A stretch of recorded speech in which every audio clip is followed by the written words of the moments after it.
Everyone, this is Sukhdev sir. Welcomes you once again in the web classes. Students, I hope you all are doing well at home and watching the videos regularly.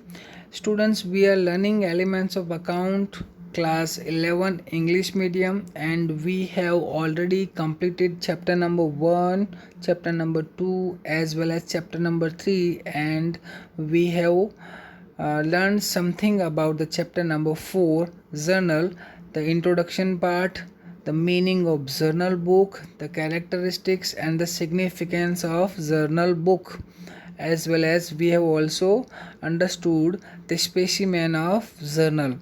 तो मैंने आपको starting से मैं आपको ये बोलते हुए आया हूँ, this chapter is very important for your account subject, especially in 11th standard and more especially for the 12th standard. If you focus on 11th standard, then you won't face much problems in 12th standard. Otherwise you will not be able to understand the basic concepts of 12th accounts because of not focusing in the 11th account. तो चलिए students, मैंने आपको शुरू से बोलते हैं, फिर भी बोल रहा हूँ, आप चैप्टर नंबर 2, चैप्टर नंबर 4 ये जो है आप अच्छी तरह से करिए, क्योंकि चैप्टर नंबर 1 में तो टर्मिनोलॉजी से अगर वो आप अच्छे से समझ लेते हो तो कोई प्रॉब्लम नहीं आएगी. और चैप्टर नंबर 3 जो जीएसटी वाला है, जीएसटी का पार्ट आप अच्छी तरह से, 2 ही वीडियो हैं उसमें, दोनों वीडियो को अच्छी तरह से देख लोगे तो आपको चैप्टर अच्छी तरह से समझ में आएगा. फिर भी नहीं आता है तो आपके पास नेट है, जीएसटी आप जिस लैंग्वेज में आपको समझ में आता है उस लैंग्वेज में आप उसको समझ सकते हो.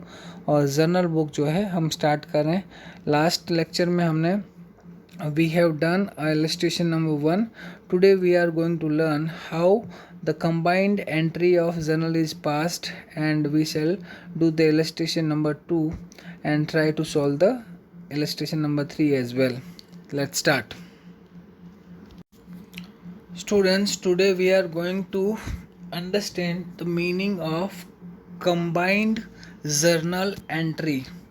Let's start.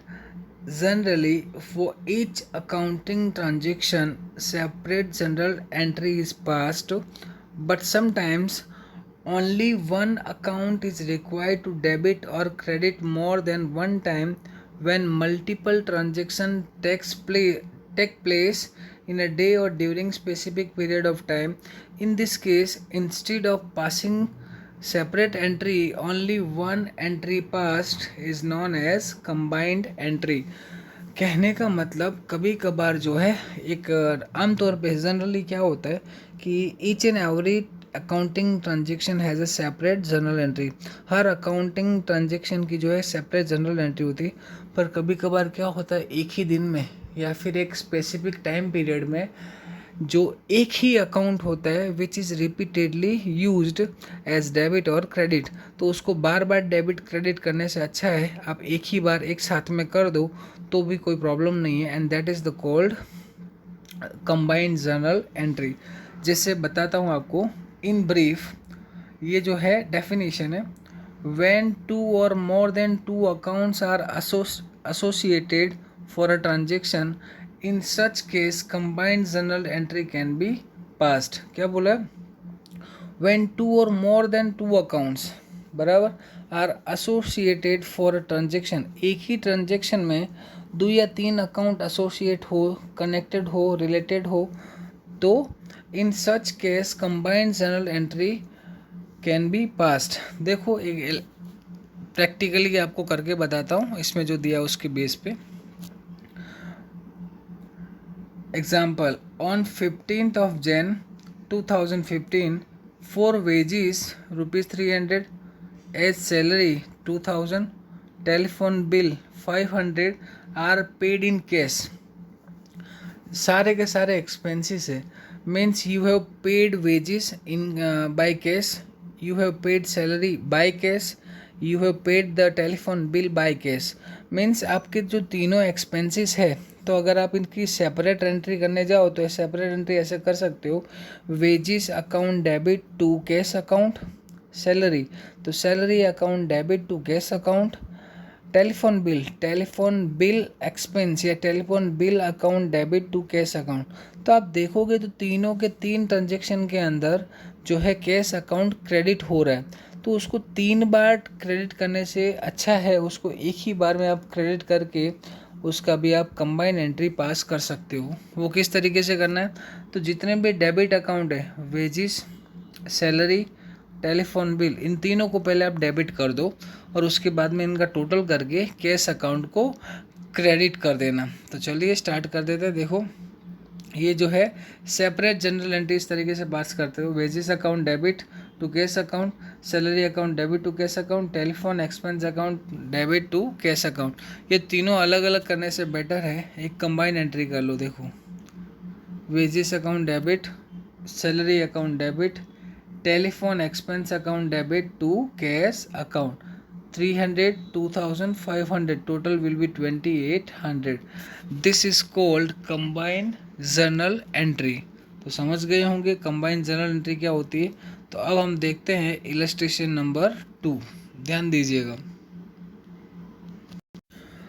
तो स्टूडेंट्स हम लोग इलस्ट्रेशन नंबर 2 स्टार्ट करते हैं। To commence business with the name Radhika, means Radhika is the owner of the business. Helpline brought Radhika helpline brought in business rupees 20,000 cash, machinery of rupees 10,000, stock of rupees 15,000। तो ये जो है new concept है। तो सबसे पहले मैंने आपको बताया था कि अकाउंटिंग ये इकोनॉमिकल ट्रांजेक्शन है कि नहीं है, पहले वो आइडेंटिफाई करो, सॉरी, और उसके बाद में कैश ट्रांजेक्शन है या फिर क्रेडिट ट्रांजेक्शन है वो आइडेंटिफाई करो, कौन से टाइप का अकाउंट है, फिर उसके ऊपर जो अकाउंट टाइप्स ऑफ अकाउंट के डेबिट एंड क्रेडिट के रूल्स लगेंगे, बराबर। तो चलिए देख लेते हैं पहले। To commence business with the name Radhika helpline brought in business 20,000 cash, 10,000 machinery and stock of rupees 15,000। ये all these 3 things are brought in, और ये तीनों तीन है क्या, कैश। तो कैश जो है करंट असेट है। कौन सी असेट है, करंट असेट, मतलब ये रियल अकाउंट में आएगा। मशीनरी फिक्स्ड असेट है, बराबर, असेट हुआ तो ये भी रियल अकाउंट में आएगा। स्टॉक ये भी असेट है, बराबर, तो ये भी रियल अकाउंट में आएगा। तो रियल अकाउंट का रूल क्या है, debit what comes in, credit what goes out. तो all these 3 things are coming in to the business. तीनों के 3 आ रहे हैं, तो तीनों को अलग अलग डेबिट करने से अच्छा है एक साथ में ही डेबिट कर दो, बराबर। तो क्या क्या आ रहा है, कैश, तो cash account debit, machinery account debit, stock account debit. तो आप सोच रहे होंगे सर तीनों तो अंदर आ रही है, बराबर, तो ये हमने तीनों को डेबिट कर दिया, क्रेडिट किसको करेंगे। तो स्टूडेंट्स मैंने आपको बताया था there are 2 accounts for the owner of the business. Business का जो ओनर होता है उसके 2 अकाउंट होते हैं। First one is capital account and the second one is drawing account. If he or she is investing into the account then his capital account will be credited। उसका जो capital account है वो credit होगा। अगर वो withdraw कर रहा है, कुछ निकाल रहा है बिजनेस में से फॉर द पर्सनल यूज़, तो उसका ड्रॉविंग्स अकाउंट आएगा, बराबर। मीन्स अगर वो कुछ भी बिजनेस में डालता है तो कैपिटल अकाउंट को आप क्रेडिट करोगे, और बिजनेस में से कुछ भी निकालता है तो ड्रॉइंग्स अकाउंट को आप क्या कर दोगे, डेबिट कर दोगे। ठीक है स्टूडेंट्स, तो मैंने आपको बता दिया इसमें cash account debit, machinery account debit और स्टॉक अकाउंट डेबिट, इन तीनों का टोटल करके राधिकास कैपिटल अकाउंट जो है वो क्या कर दोगे, आप क्रेडिट कर दोगे। तो चलिए देखते हैं किया है कि नहीं किया है। ये रहा cash account debit, machinery account debit, stock account debit to capital account, ये तीनों को हमने क्या कर दिया, डेबिट, और इन तीनों का टोटल कर दिया तो कितना हो गया, 45,000। ठीक है स्टूडेंट्स, तो ये जो थी कंबाइंड एंट्री थी। अब हम देखते हैं आगे स्टूडेंट्स। तो चलिए कुछ नया सीखते हैं आज। Journal for different types of transactions, बराबर, तो कौन कौन से डिफरेंट टाइप्स ऑफ ट्रांजेक्शन्स है उनकी जर्नल एंट्री कैसे करनी है वो देखते हैं। इन the business varieties of transaction takes place, keeping in mind different types of transactions, how to write these journal entries, let us study from the following illustration। Start कर रहे हैं, ध्यान से समझना कि जो different types of varieties of transactions है, how we will pass the journal entry of that kind of transactions. थोड़ा और जूम कर देता हूँ ताकि आपको अच्छे से दिखाई दे।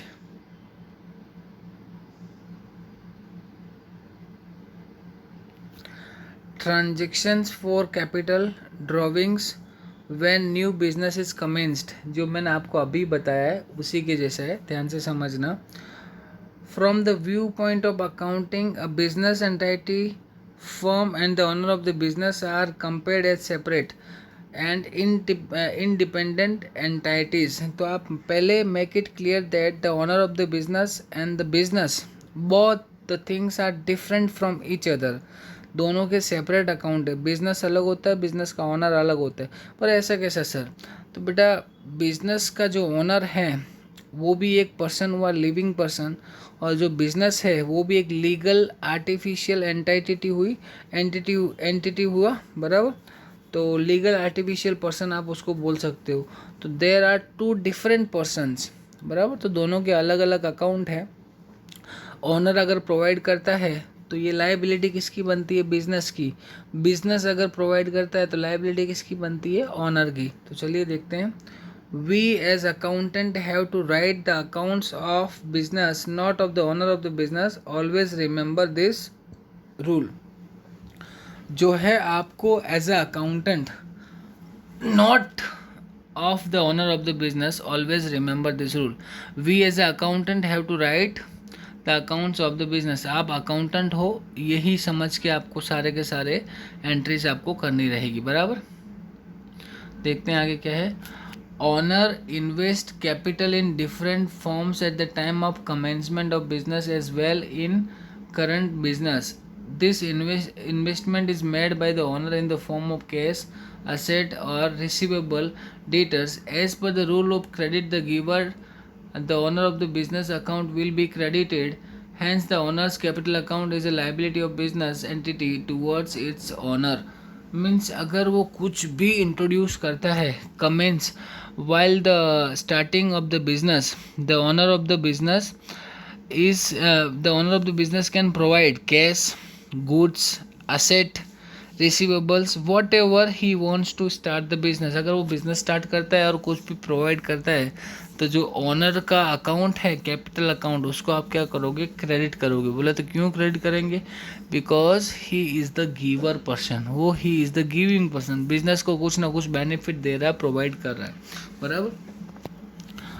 When the owner of the business consumes goods of business, asset, cash or any other service for his personal consumption, it reduces the capital of the owner. It is known as drawings. मान लो कि भाई investor है, business का owner है, अगर वो कुछ ना कुछ क्या इन्वेस्ट करता रहता है तो उसका कैपिटल अकाउंट हमेशा क्रेडिट होते हुए देखा है। लेकिन अगर वो पर्सनल यूज़ के लिए कुछ भी विड्रॉइंग्स लेता है, कैश, गुड्स या फिर एनीथिंग रिलेटेड टू द या बिलोंग्स टू द बिजनेस, तो उसकी जो एंट्री है कहाँ पर की जाएगी? ड्राइंग्स अकाउंट के अंदर की जाएगी। Here since the owner of the business is benefit receiver, drawings है तो अगर वो कैश ले रहा है, बिजनेस में से एसेट निकाल रहा है, बराबर, something is taking the owner of the business, that is why he is the taker, he is taking the benefit of the business. तो जो पर्सनल अकाउंट है उसका रूल क्या है? डेबिट द रिसीवर और क्रेडिट द गिवर, बराबर। तो देता है तो उसका अकाउंट, कैपिटल अकाउंट क्रेडिट हो जाता है, अगर वो लेता है तो उसका ड्राइंग्स अकाउंट डेबिट हो जाता है। Owner's account drawings will be debited on the basis of the rule of debit the receiver's account. If the owner of business pays his personal expenses from business, that it is treated as drawing. For example, payment of medical bill, life insurance premium of owner's wife, son or daughter, income tax, etc. from business. अगर वो business में से कुछ भी deal करता है, like income tax पे करना हुआ, मदर फादर की कोई इनकम का प्रूफ देना हुआ, बराबर, तो ऐसे टाइम पर जो है, ऐसे टाइम पे क्या होता है? ऐसे टाइम पर जो है नॉर्मली हम बिजनेस ऐसे टाइम पर जो भी विड्रॉइंग्स वो कर रहा होता है उस टाइम पे ड्रॉइंग्स अकाउंट को हम क्या करते हैं, डेबिट करते हैं, बराबर। तो चलिए स्टार्ट करते हैं। तो क्या क्या पर्सनल चीज़ें हैं वो बिजनेस में से निकाल सकते हैं? Payment of medical bill, life insurance premium of owner's wife, son और डॉटर, इनकम टैक्स हो, मेडिकल बिल हो, लाइफ इंश्योरेंस का प्रीमियम हो, बराबर। सारी की सारी जो चीज़ें हैं वो ड्राइंग्स, ऐसे ड्राइंग्स बोल सकते हैं। If the owner of the business is withdrawing that money from the business, अगर बिजनेस में से विड्रॉ करके पेमेंट कर रहा है तो उसको हम एज ए ड्राइंग कंसिडर कर सकते हैं। तो this is the illustration number 3। तो आप ध्यान से समझना किस तरीके से किया है, मैं आपको एक्सप्लेन भी कर रहा हूँ। Introduced capital of ₹50,000 and commenced business, business में 50,000 लाए तो कैश आया, तो कैश अकाउंट इज डेबिटेड, या फिर cash account debited to capital account, cash account debited to capital account, क्योंकि बिजनेस के ओनर ने कैपिटल प्रोवाइड किया होगा। तो चलिए पहला देख लेते हैं करेक्ट है कि नहीं। करेक्ट है, cash account debit to capital account. Second number वाला है, देख तो चलो क्या है। Brought goods of 10,000, furniture of 2,000, debtors of 30,000 in the business. तो देखो स्टूडेंट्स, गुड्स ऑफ 10,000, तो गुड्स इज एन असेट, बराबर। तो दैट इज कमिंग इन, तो उसको हम डेबिट करेंगे।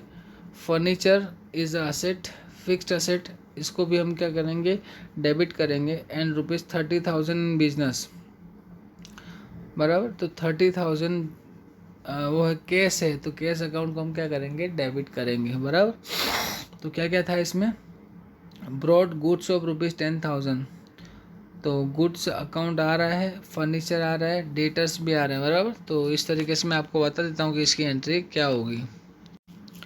तो स्टूडेंट्स आपने देखा इसमें क्या क्या है, गुड्स ऑफ 10,000, फर्नीचर 2,000, डेटर्स, बराबर। तो ये सारे के सारे जो है असेट है, सभी बिजनेस में आ रहे हैं, तो तीनों को आप क्या कर दोगे, डेबिट कर दोगे और कैपिटल अकाउंट को क्रेडिट कर दोगे। देख लो वही किया है, goods account, furniture account, debtors account, तीनों को डेबिट करके जो कैपिटल अकाउंट को क्या कर दिया, क्रेडिट कर दिया है डेबिट साइड का टोटल करके। उसके बाद वाला जो है सोल्ड बाइक, एक minute, sold bike of 20,000 for 15,000 out of which 10,000 introduced in business, बराबर। तो किसने क्या बेच के क्या लाया वो मायने नहीं रखता है। ₹10,000 इंट्रोड्यूस्ड इन बिजनेस, मतलब 10,000 जो है बिजनेस में लेकर आए, तो एंट्री क्या होनी चाहिए, cash bank account debit to partners capital account. उसके बाद में brought in business personal receivable of 6,000 and payables ₹4,000। तो स्टूडेंट्स रिसीवेबल मतलब असेट और पेएबल मतलब लाइबिलिटी, तो असेट को हम क्या करते हैं, डेबिट करते हैं। तो personal receivable account is debited, personal receivable क्या बोला, brought in business personal receivable of ₹6,000 and payable. तो 6,000 जो है रिसीवेबल है फ्यूचर फ्रॉम द डेटर और द कस्टमर, तो उसको हम करेंगे डेबिट, लाइबिलिटी को हम करेंगे क्रेडिट, और जो भी सही डिसीजन होगा उसके फेवर में आगे हम बोलेंगे। ठीक है स्टूडेंट्स, तो चलिए देखते हैं। तो स्टूडेंट्स देख लो, brought in business personal receivable of ₹6,000, payables of ₹4,000। तो ये रिसीवेबल है, रिसीवेबल मतलब काइंड ऑफ असेट, तो इसको आप डेबिट करोगे, तो 6,000 डेबिट हुआ। पेएबल लायबिलिटी है तो उसको आप करोगे क्रेडिट। तो मैंने आपको रूल क्या बताया, डेबिट एंड क्रेडिट दोनों का टोटल कैसा होना चाहिए, इक्वल होना चाहिए। लेकिन यहाँ पर तो 2,000 का डिफरेंस आ रहा है, तो ये 2,000 का जो डिफरेंस है एक्चुअली में किस में जाएगा, कैपिटल अकाउंट में जाएगा। किस में जाएगा, कैपिटल में। तो कैसे लिखोगे, तो रिसीवेबल पर्सनल रिसीवेबल मतलब डेटर, तो debtors account debited 6,000 to payables मतलब क्रेडिटर्स बोल सकते हो, पेबल्स को आप क्या बोल सकते हो, क्रेडिटर्स बोल सकते हो। तो debtors account debit to creditors account to capital account. तो ये 14 नंबर वाला आप ध्यान से देखना थोड़ा सा, ये रहा रिसीवेबल मतलब डेटर, तो debtors account debit to payable means creditors account. 6,000 था तो 2,000 4,000 उसमें जाएगा, और कैपिटल अकाउंट में कितना आ जाएगा, 2,000। तो आगे देखिए कौन सा है, paid off income tax ₹500। Income tax मतलब पर्सनल हुआ, तो drawings account debit to cash account, cash गई इसलिए। उसके बाद में क्या दिया है, तो ये देख लो, drawings account debit to cash account. 16 number के बाद में आता है 20, withdrawn ₹1000 from business for personal use. Personal use बराबर कैश विड्रॉ किया है बैंक से, तो हम क्या लिखेंगे, drawings account debit to cash account बराबर फ्रॉम बिजनेस। तो 20 नंबर जो है वो देख लो किस तरह से किया हुआ है, drawings account debit to cash account बराबर स्टूडेंट्स। अब उसके बाद में आता है 21 नंबर, तो दिया हुआ नहीं, 22 number, paid ₹200 for life insurance premium from business. Life insurance, life word use किया means that is the personal, और जो प्रीमियम है वो लाइफ इंश्योरेंस प्रीमियम का है और पर्सनल एक्सपेंस है, तो उसको हम करेंगे ड्राइंग्स अकाउंट डेबिट, क्या करेंगे, drawings account debit to cash account बराबर, हाँ कैश से गया ना। 25 नंबर है, withdrawn goods of ₹400 for personal use from business. Goods जो है आपने 400 का पर्सनल यूज़ के लिए विड्रॉ किया है, तो आप क्या करोगे, ड्राइंग्स अकाउंट डेबिट टू, यहाँ पर लिखा है goods withdrawn of ₹400 for personal use from business. अब इसको आप दो तरीके से कर सकते हो, क्रेडिट करने के टाइम पे या तो विड्रॉन गुड्स को क्रेडिट करोगे या फिर जो है परचेज अकाउंट को। परचेज अकाउंट जो है कभी भी अगर आप सैंपल उठाते हो या फिर स्टॉक जितना भी पड़ा उसमें से उठाकर किसी को अगर आप सैंपल दिखाते हो, बोले यूज़ करके बताना, तो आपने जो स्टॉक परचेज करके इकट्ठा किया था तो वो तो कम हो जाएगा ना। तो जब भी जो है गुड्स अगर आप आता है, when the goods is coming into the business, then you can debit the purchase account. और अगर बिजनेस में से निकलता है तो आप क्या करोगे, परचेज अकाउंट को क्रेडिट कर दोगे बराबर। तो देख लो इसमें 25 नंबर का है, तो मैं आपको बता देता हूँ क्या दिया हुआ है। देखो, drawings account debit to purchase account. Purchase account को इन्होंने क्रेडिट क्यों किया है, क्योंकि परचेज जो है डिक्रीज हो रहा है, डिक्रीज होगा तो क्रेडिट कैसे होगा, क्योंकि इनका ओरिजिनल बैलेंस, परचेज अकाउंट का मतलब होता है माल से संबंधित, बोलते हैं ना, परचेज अकाउंट मीन्स आपने परचेज किया है, तो ये जो है रियल असेट का रूल काम करता है, डेबिट व्हाट कम्स इन, तो परचेज में गुड्स आता है, that is why we have debited this account बराबर। तो परचेज अकाउंट में अगर मान लो ये पर्सनल यूज़ के लिए हो, डिस्ट्रॉयड बाय फायर हो, डिस्ट्रॉयड बाय बाहर की कोई भी नेचुरल कैलेमिटी, तो उसमें हमेशा जो लॉस है, स्टॉक निकलता है, वो परचेज अकाउंट में हमेशा क्या होता है, क्रेडिट होता है। तो चलिए देखते हैं नेक्स्ट जो एंट्री है वो कौन सी है। 31 number, college tuition fee of son ₹500 paid from the business. From the business में से अगर कॉलेज फीस पे की है बच्चे की, तो ड्राइंग्स अकाउंट आएगा, तो drawings account debited to cash account बराबर है स्टूडेंट्स। तो ये देख लीजिए 31 नंबर टू कैश अकाउंट। तो I think that is enough for today, we shall meet in the next video, till then stay home, stay safe.